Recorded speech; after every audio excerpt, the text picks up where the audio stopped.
ពេលកំណត់មកឬយ៉ាងណាឲ្យខ្ញុំមានសំណាងចុងក្រោយឲ្យជុំតុងខើចងចតាកំណត់ឲ្យព្រួនមិនប្រែคล้ายមកជាស្នេហាផ្ដល់ក្តីសង្ខារផ្ដើមគ្រួសារមួយយ៉ាងកក់ក្ដៅតែផ្លូវដើរមួយនេះហាំងដូចមិនដល់គោលដៅរនាង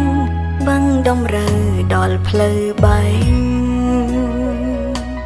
មិនស្មានដល់ក្នុងជីវិត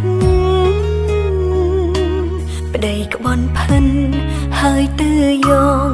មិនភាំង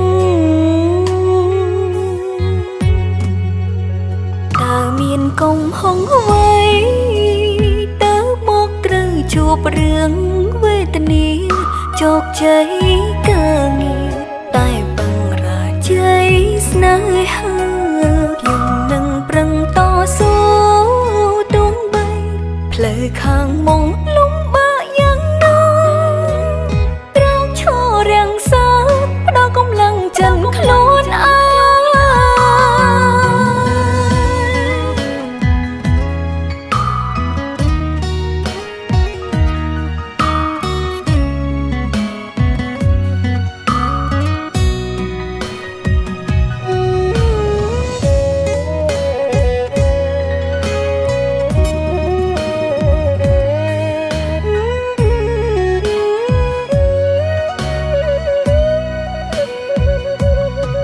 ស្មានដល់ក្នុងជីវិត